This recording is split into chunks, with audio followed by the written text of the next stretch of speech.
전 세계적인 재앙이 이 땅에 임했습니다. 미국과 유럽과 같은 많은 나라들이 봉쇄를 당하고 우리나라 모든 국민들도 고통 가운데 있습니다. 모든 관심이 코로나 극복에 온 국민이 정신이 쏠려 있습니다. 교회도 이 코로나 극복을 위하여 주중에 있는 새벽기도회, 수요예배, 금요기도회, 각종 성경 공부를 거의 다 중단하고 온라인으로 대처하고 주일 예배도 우리처럼 현장에서 예배를 예배당에서 드리는 교회가 있고 또 온라인으로 예배를 대체하는 교회들도 있습니다. 이 코로나로 온 세계와 온 나라가 고통 가운데 있는데 우리도 모르게 벌써 사순절, 특별히 예수님의 죽으신 고난주간이 이번 주부터 시작이 되었습니다. 고난주간은 부활주일 한 주간을 고난주간이라고 얘기합니다. 이 한 주간 동안 주님께서 십자가에 못 박히시기까지 고난당하신 기간을 고난주간이라 그러고 또는 순환주간이라고 그럽니다. 그리고 고난주간은 주일로 시작됩니다. 그래서 이 고난주간을 종료주일이라고 부릅니다. 종료주일이라고 부르는 이유는 고난주일을 첫 시작하는 주일을 종료주일이라고 부르는 이유는 예수님이 예루살렘으로 올라가셔서 십자가에서 죽으시고 부활하시는 승리의 입성을 축하하는 주일입니다. 예수님께서 예루살렘에 올라가실 때 많은 사람들이 종로나무 가지를 흔들어서 종료 주일이기도 하고 호산나 주일이기도 하고 합니다. 이 주간에는 더욱 뜻있게 주님의 고난에 동참하도록 우리가 해야 될 것입니다. 이 한 주간의 고난의 행적을 말씀을 드리면 오늘 주일날 일요일은 개선의 날입니다. 예수님께서 나귀 새끼를 타시고 예루살렘에 입성하신 날입니다. 제가 그동안 이 고난주간이 되면 이 주님이 예루살렘에 입성하시는 이 본문을 가지고 설교를 많이 했습니다. 그리고 월요일 날은 무화과 나무를 저주하시고 성전을 깨끗이 청소하셨습니다. 정결케 하셨습니다. 화요일 날은 그랬더니 대제사장들과 서기관들과 바리새인들이 당신이 무슨 권세로 성전을 정결케 하고 폐하는 기능을 하느냐 그러면서 예수님과 함께 그 권위에 대해서 논쟁하시고 예수님은 그때 여러 가지 비유로 말씀하시고 마른 무화과 나무를 예수님께서 저주하셨고 이때 여러 가지 많은 일들이 있으면 우리가 기억해야 될 것이 마리아가 옥합 향유를 300데나리온에 되는 옥합 향유 이것을 1데나리온이 노동자의 하루 월급이에요. 한 10만원 치면 300데나리온 얼마예요? 대답해 주세요. 10만원 곱하기 300하면 얼마예요? 내가 숫자가 약해서 그래. 얼마예요? 3천만원이에요? 3억 아니고 3천만원이죠. 3천만원에 거하는 향유 옥합을 깨트려서 예수님의 머리에 다리에 붓고 장례를 예비했습니다. 한 사람은 예수님의 장례를 거룩하게 예비하는 반면에 또 한 사람은 악한 마음을 품고 예수님을 팔아야 되겠다는 가룟 유다의 변심이 화요일 날 있었습니다. 그리고 수요일 날은 예수님을 죽이기 위한 음모가 이루어졌습니다.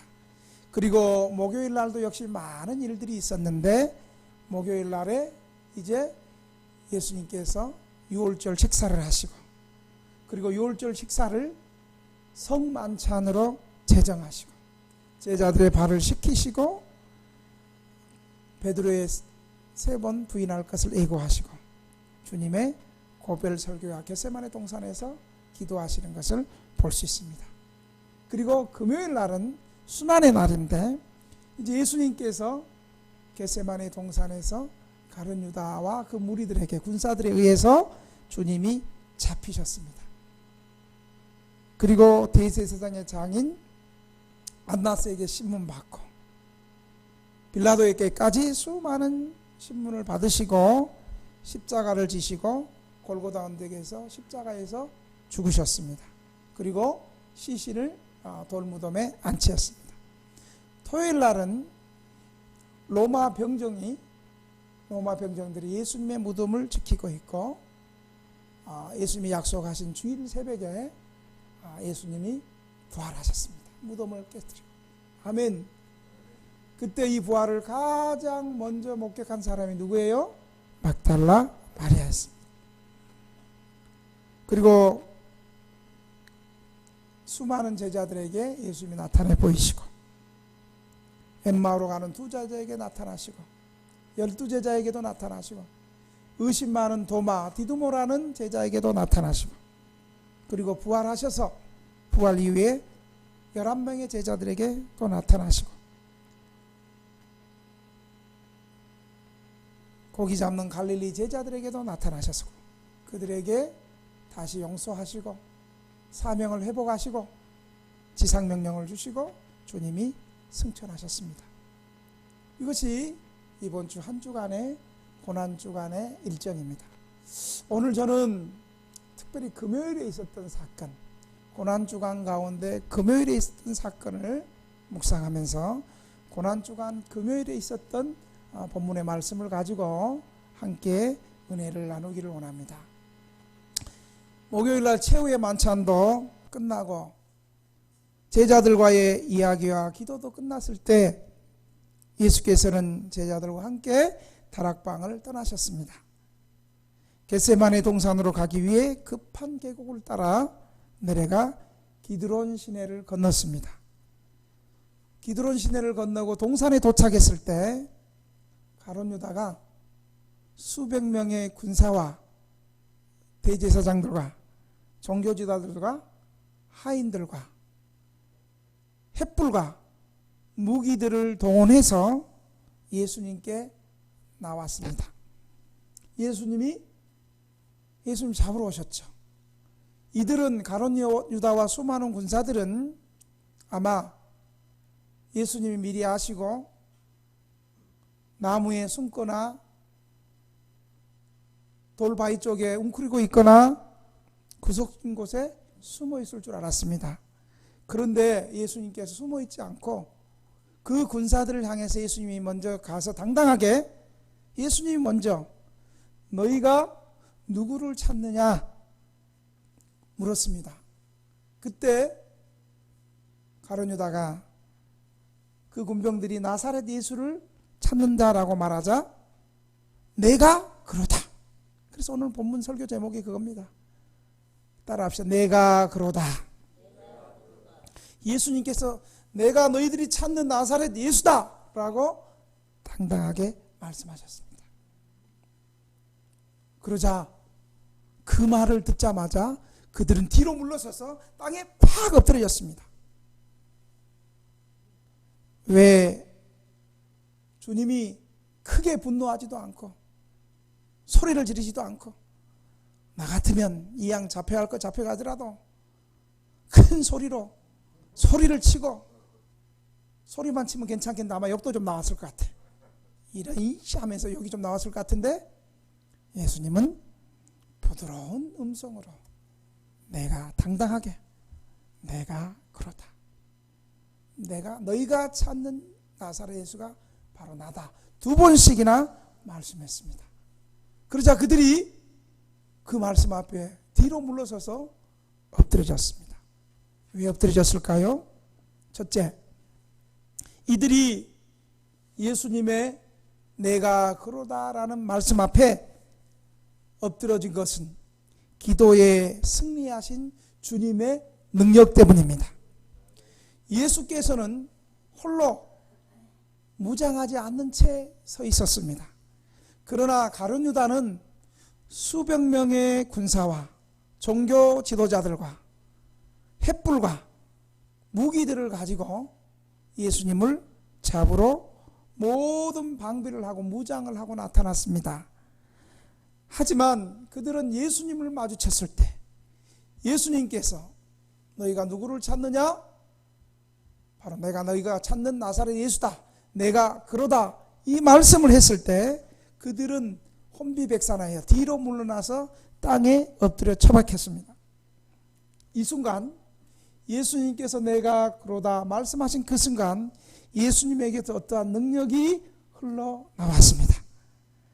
예수께서 어떠한 권위와 능력이 흘러나와 전적으로 고립된 상태 속에 있는 예수님은 모든 것을 다 갖추고 온 수백만의 군사들이 그 적의 세력보다도 훨씬 예수님이 강한 것이었습니다. 이처럼 기도에 승리한 사람은 고요히 있기만 해도 세상이 감당하지 못합니다. 보통 신자들도 기도에 승리한 사람은 고요히 있기만 해도 세상이 감당치 못합니다. 예수님께서 오늘 1절에 동산에 가신 목적이 기도하기 위함입니다. 그냥 동산에 요즘처럼 정부가 2m씩 거리두기, 사회 거리두기 하니까 그냥 집에만 있기가 너무 힘들어서 갈 데가 없어서 무료해서 동산에 바람 쐬러 가신 게 아닙니다. 오늘 주일날 나가보세요. 음식점, 그 다음에 한강 고수부지 좋은데 2m 아니라 30cm 붙어가지고 주차장에 주차할 수 없을 만큼 사람들 우글우글거립니다. 근데 교회만 2m 제한을 하고 있어요. 바람 쐬러 가 사람들. 예수님이 동산에 가신 것은 바람 쐬러 가시는 것이 아니라 기도하러 올라가셨다는 사실을 기억하시기 바랍니다. 예수님은 특별히 인류를 위해서 자기의 십자가의 순환을 앞두고 십자가를 지시기 위해서 예수님은 특별 기도를 하시기 원했습니다. 예수님을 배반하고 잡아줄 유다가 예수님이 기도하시는 그 장소를 오늘 본문에 보니까 뻔히 아는데도 피하지 아니하시고 이 장소에서 더 특별히 기도하신 것을 보면 예수님은 고난받으실 것을 각오하고 계셨습니다. 그렇기 때문에 더 특별히 기도하신 것입니다. 종교교육자 칼빈은 이것을 보아서 예수께서 잡히신 것과 죽으신 것은 마지못해서 그렇게 하신 것이 아니라 자원하셔서 한 것임을 알 수 있다. 그런 의미의 순종이 아니었다라면 구속 사업은 성취되지 못했을 것이다 라고 존 칼빈은 얘기했습니다. 사랑하는 성도 여러분, 그래서 우리는 기도에 승리해야 됩니다. 남하고 싸우고 그를 짓누르고 경쟁해서 이기는 이곳에 승리하는 것이 아니라 우리 신자들이 승리해야 될 것은 예수님처럼 특별히 기도 많이 하고 기도에 승리해야 될 줄로 믿습니다.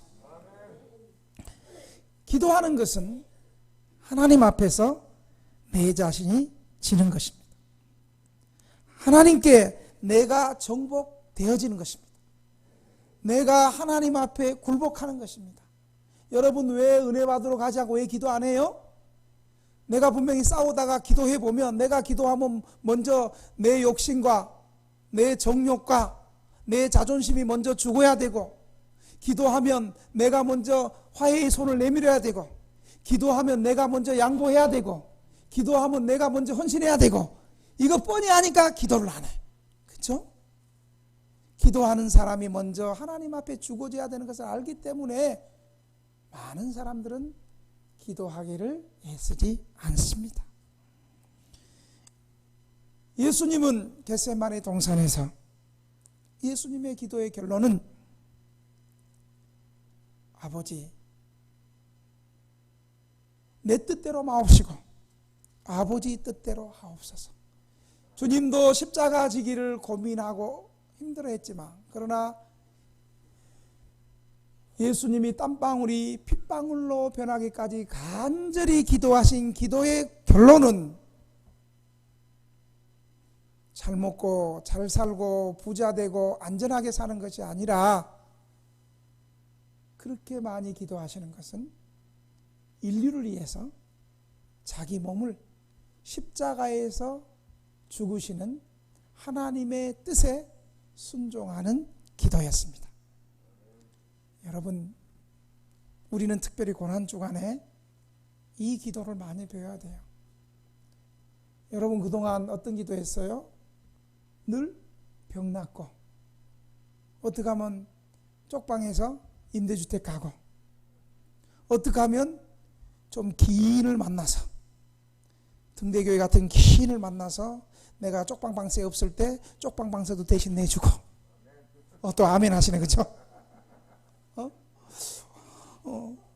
오할 데 없을 때 등대교회 같은 기인을 만나서 교회에서 먹고 자고 생활할 수 있는, 이제 그런 기도 그만하고, 정말 하나님이 나를 이 땅에 부르신 이유가 무엇인가? 코로나로 인해서 나보다 더 돈 많고, 나보다 더 건강하고, 나보다도 더 많이 배우고, 나보다도 더 있는 사람이 많은데, 그들은 쑥쑥쑥 죽어가는데 하나님이 왜 나를 살려주셨을까? 나를 향하신 하나님의 뜻이 무엇일까? 우리가 그동안 기도 많이 했잖아요. 우리 개인을 위해서 잘 먹고 잘 살고, 병 고쳐달라고, 가족 찾게 해달라고, 치유해달라고, 어려움 보호해달라고, 이런 기도 많이 했잖아요. 우리가 이 고난주간을 통해서 주님처럼, 주님도 십자가를 피하시고 십자가의 고통이 얼마나 힘든 것을 주님도 아셨어요. 이 땅에 하나님으로 오셨지만 완전한 인간으로 오셨기 때문에 십자가에서 주님 빨가벗기시고 사람들에게 채찍질 당하고 침택 뱉으면 그 얼마나 기분 나쁘겠어요? 네? 하나님이 죄인에게 침택 뱉어요. 잘 모르는 내가 침 한번 뱉어볼까요, 여러분? 예배 시간에 내가 한번 침 한번 탁 뱉으면 여러분 그거 침 맞고 교회 올 사람이 있어요? 하나님이 사람을 만드신 하나님이 온 세상을 창조하신 그분께서 십자가에서 그런 수치를 당하고 십자가에서 대못을 박히고 창에 찔려서 돌아가실 것 주님 아셨어요. 그래서 주님도 그 십자가를 피하고 싶으셨어요. 그러나 주님은 십자가 피하는 것이 하나님의 뜻이 아님을 알았어요. 그래서 주님은 십자가에서 특별히 많은 시간 동안 겟세마네 동산에서 기도하시고 간절히 기도하시고 기도에 힘쓰고 애쓰고 사도 바울 말씀대로 기도를 항상 하되 감사함으로 하고 계속하고 애써 기도하라. 주님 그렇게 기도하셨어요. 왜 사도 바울이 그렇게 권면했겠어요? 데살로니가 교회에서 주님이 그렇게 기도한 것을 예수님의 제자들을 통해서 사도 바울은 들었기 때문이에요. 우리 자신이 하나님 앞에서 산산이 깨어지고 패배를 당해야 합니다. 이것은 결코 쉬운 것은 아닙니다. 우리가 기도를 많이 한 결과 승리한 것 같기도 하고 또 어떤 제약을 이긴 것 같기도 하고 은혜를 많이 받은 것 같기도 하지만 아직도 나를 죽이고도 남는 또 하나의 제약이 있다는 사실을 여러분 기억하시길 바랍니다. 기도원에서 기도하고 내려오면 시험이 있어요. 그때 조심해야 돼. 좀 많이 경험해. 금식하고 내려오면 교회가 평안하고 공급되고 치유가 일어나고 평안하게 잘 되는 것도 있지만 큰일 앞에 기도 많이 하고 나면 또 시험이 또 있어요. 그래서 바울은 로마서 7장에 내 마음에 두 가지 법이 있다. 내가 한편으로는 내 마음의 법이 하나는 정말 주님을 사랑하고 하나님 정말 사랑하지만 또 내 안에 또 법이 죄악을 사랑하고 세상을 사랑하고 죄를 이길 수 없는 이 고통이 있다. 이 두 마음이 늘 영적 전쟁한다. 불신자할 때 고백한 것이 아니에요. 사도로서 복음을 전하고 주님 만나고 나서 바울이 그렇게 그 마음의 두 가지 법이 오라 나는 누가 나를 이 죄악 가운데 건져낼고 오라 나는 공고한 사람이로다. 예수 그리스도밖에 없다라고 바울이 고백했습니다. 그렇게 많이 복음을 위해서 있었던 바울도 믿음으로 살았던 사도들도 그렇게 기도하고도 영적인 몸부림을 쳤습니다. 우리 예수님은 바로 십자가 지시기 전까지 겟세마네 동산에서 수많은 기도와 간절한 기도와 애쓰는 기도와 기도에 그렇게 기도할 때 주님에게 기도의 능력이 임한 것입니다. 그 기도의 권능으로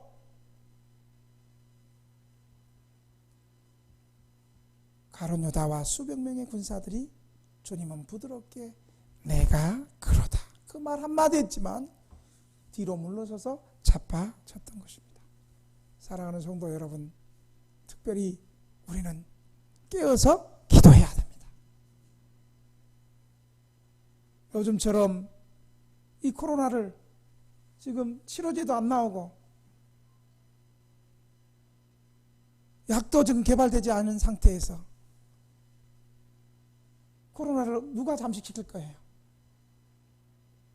의료진이 수고하다가 의료진도 사망하신 분도 계시고 하나님께서 치료제를 개발할 수 있도록 지혜 주시고 은혜 주셔야 될 줄로 믿습니다. 그럴 때 백신이 개발될 것 하나님께서 근본적으로 이 코로나를 종식시켜 주셔야 해답이 있을 줄로 믿습니다. 이를 위해서 우리가 기도해야 될 줄로 믿습니다. 왜 하나님이 세계와 이 세계의 인류에 코로나를 주셨는가? 특별히 고난주간 기간에 우리는 더 많이 기도해야 될 것입니다. 많은 사람들이 사망하고 확진자가 생기는 가운데서도 나를 보호하시는 하나님의 은혜가 무엇인가? 우리 기도하며 생각해야 될 것입니다. 이로 인해서 고통당하는 수많은 사람들을 위해서 기도해야 될 것입니다. 또 이 코로나를 억제하고 종식시키기 위해서 수고하고 애쓰는 국가와 위정자들과 대통령과 그리고 의료진들을 위해서 기도해야 될 것입니다. 예배 시간에 이렇게 주일마다 구청 직원과 동사무소와 경찰들의 관리 감독을 받는다고 생각할 때 사실 마음이 편치 않지만 그런 맥락에서 기도하면서 우리 교회가 동참하고 있습니다. 두 번째로 내가 그러다라고 하신 주님의 말씀은 주께서 하나님 앞에 제물이 되었기 때문입니다. 예수님은 겟세마네 동산에서 기도하기 전에 기드론 시내로 지나가게 되었습니다. 기드론 시내는 성전에 있는 산과 감람산 사이에 흐르는 골짜기로 흐르는 시내입니다. 이곳을 지날 때에 예수님의 머리에 스치는 것이 있었습니다. 유월절의 어린 양들은 모두 성전에서 이 어린 양을 죽여서 그 어린 양의 피를 하나님께 드리는 예물로서 제단에 뿌렸습니다. 유월절에 도살되는 어린 양의 숫자는 막대했습니다.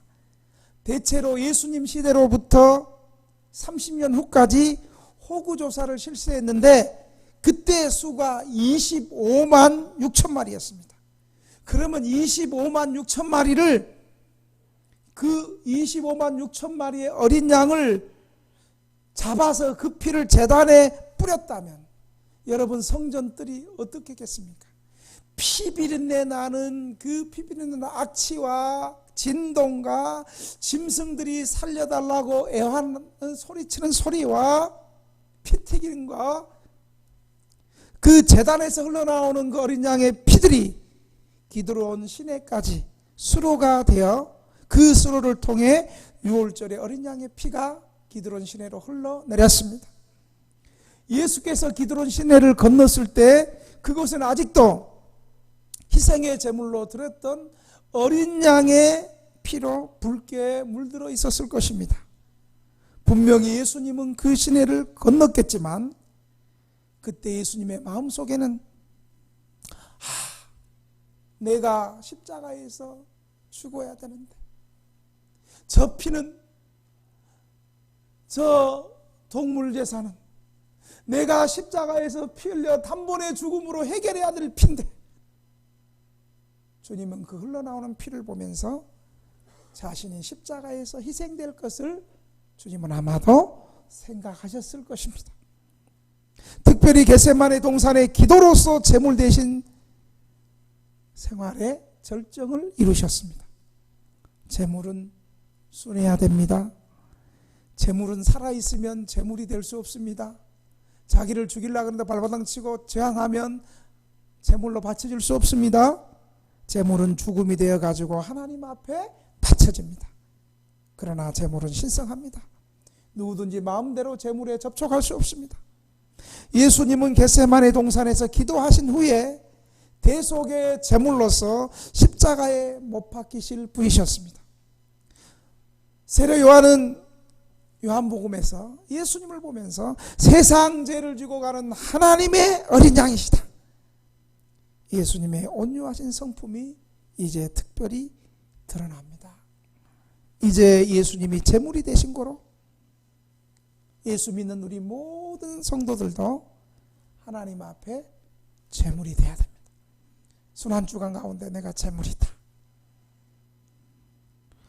우리가 예수님처럼 어린 양같이 부드럽고 아무런 저항의 행동을 취하지 않아도 그게 약한 것이 아니라 오히려 그럴 때 우리는 하나님의 능력의 그릇이 된다는 사실을 믿으시기 바랍니다.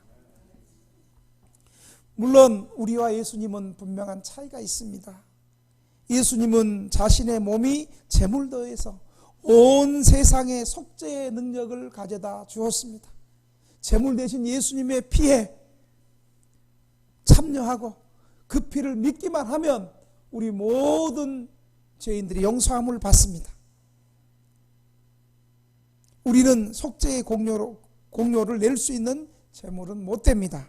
그러나 우리는 예수님의 속죄를 믿고 감사하는 감사의 제물은 되어야 합니다. 우리가 이번 특별히 한 주간 동안 감사의 제물이 되는 것도 양같이 온유하게 행할 때 이루어지는 것입니다. 예수 믿는 성도들이 예수 믿기로 헌신하고 성도가 되는 사람이 그 성도가 되는 사람들의 내면이, 마음이 제물로 쓸 수 없는 일이나 쏘는 정갈이나 흉악한 짐승 같다면 어떻게 하나님이 우리를 제물로 받으시겠습니까? 양과 같이 온유한 생활은 하나님께 헌신된 헌신의 표입니다. 우리 성도들은 헌신자입니다. 제물이 된 자를 통하여 하나님은 능력 있게 역사하신다는 사실을 믿으시기 바랍니다. 세 번째로 내가 그러다란 이 말은 예수님의 능력과 권세가 충만했음을 보여주고 있습니다. 예수님께서 동산에 홀로 고립되어 있는 모습으로 서 있었습니다. 그런데 예수님을 잡으러 오는 무리는 수백 명의 군사와 함께 무장하고 모든 방비를 하고 있었습니다. 여기 쓰인 본문에 군대라는 이 단어는 스파이라는 단어인데, 이 말은 몇 가지로 쓰였습니다. 첫째로 로마의 보병을 뜻하는 헬라어 단어인데, 이 로마의 보병대는 600명으로 구성되어 있었습니다. 그것이 예비적인 보병대라고 하면 1000명이 구성되어 있는데 240명의 기병대와 760명의 보병대로 구성되어 있었습니다. 이 중에서 이 군사라는 단어는 오늘 본문에 쓰였던 이 단어는 240명의 기병대로 구성되는 소대로 불리는 파견대에 쓰였습니다. 왜냐하면 6월절에 수백만 명이 예루살렘에 모이니까 혹시라도 어떤 소요가 나고 혹시라도 어떤 반란의 여지가 일어날지도 모르니까 예루살렘에는 언제나 임시로 군대가 파견되어 성전을 내려다볼 수 있는 안토니아의 탑에 주둔하면서 예수님을 잡기 위해 바로 240명의 기병대를 이 동산으로 보낸 것입니다. 하지만 그들은 이렇게 무장했지만 예수님과 마주쳤을 때 그들은 뒤로 물러나서 엎드려질 수밖에 없었습니다. 왜요?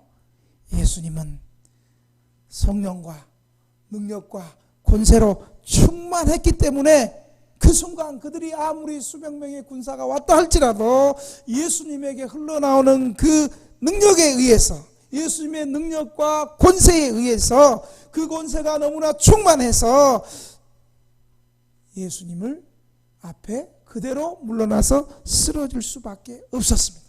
예수님은 혼자였지만 예수님을 잡기 위한 그 로마 군대의 세력보다도 예수님은 훨씬 강력한 능력과 권세를 지니고 계셨습니다. 이것은 마치 빛 앞에서 어두움이 물러갈 수밖에 없음을 보여주는 것입니다. 어떤 사람들은 이 군사들이 뒤로 물러가서 엎드려진 것을 두 가지로 설명했습니다. 첫째는 예수님을 잡으러 온 무리들이 예수께서 두려움이 없으신 태도와 장엄하신 인격 앞에서 놀라서 엎드려서 그런 심리학적 해석을 합니다. 그러나 그건 아닙니다.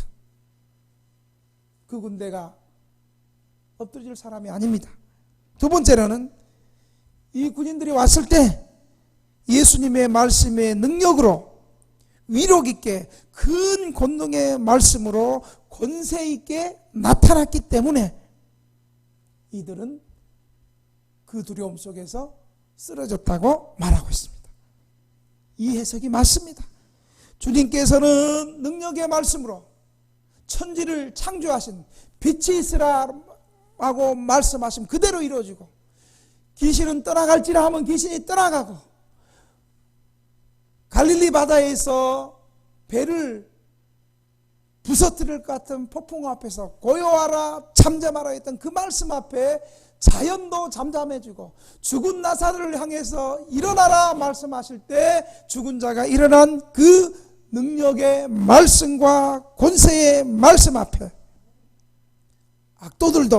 악인들도 쉽게 심판하실 수 있다는 사실을 우리는 깨달을 수 있습니다.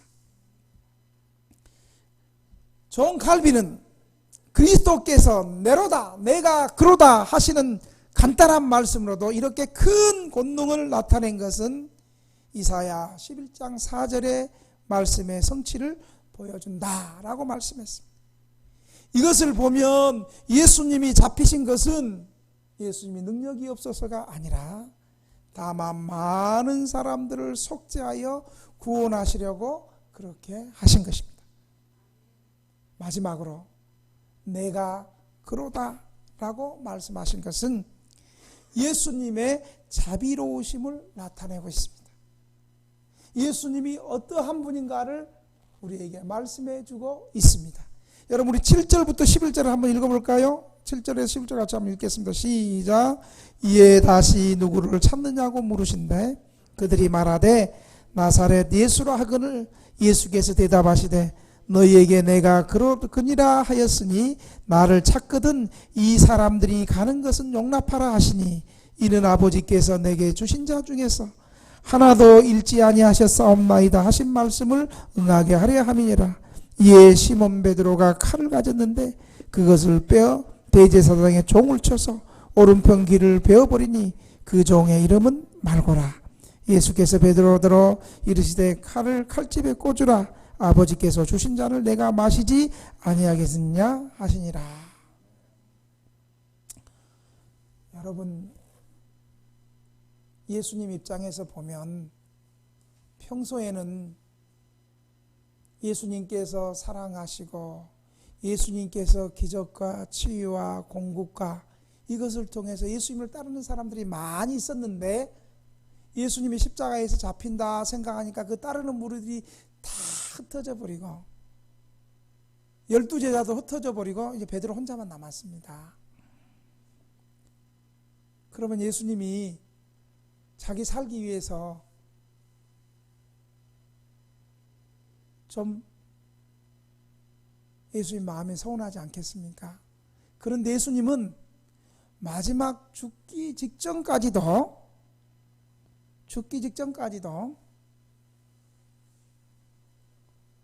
그 군사들에게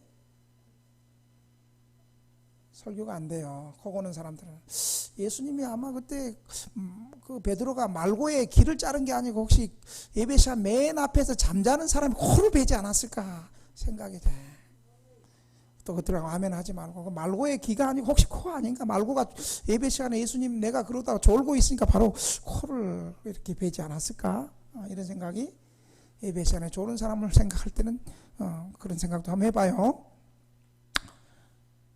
예수님이 마지막 죽음의 순간에서도 도망간 제자들을 용서하시고 오히려 제자들을 도리어 도와주고 있는 거예요. 예수님의 목자적 마음 상태를 볼 수 있는 거예요. 예수님이 그의 택하신 12명의 백성들을 잃지 않으려고 아마 내 같았으면 내가 3년 동안 먹여주고 재워주고 가르쳐주고 했더니 내가 어려움 당할 때 니네 다 도망가냐? 이 인간들아, 믿음이 없었다면 그래도 을이라도 있어야지. 가난한 사람이 을이라도 있어야지. 니네들 내 잡히는데 믿음이 없으면 을이라도 있어야지. 도망가냐?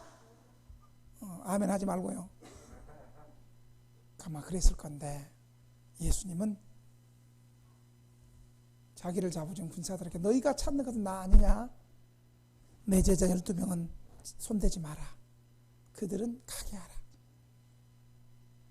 이 말씀을 볼 때 참 마음이 감동되었는데 예배 시간에 좋은 사람들을 보니까 또 감동이 안 되려고 그래요.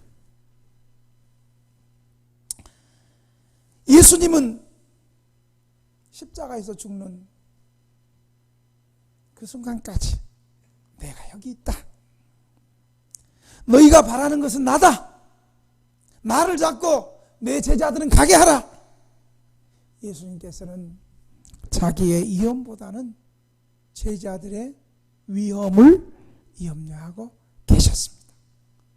마지막 순간까지 한 영혼 한 영혼 사랑하시는 예수님의 모습을 봅니다.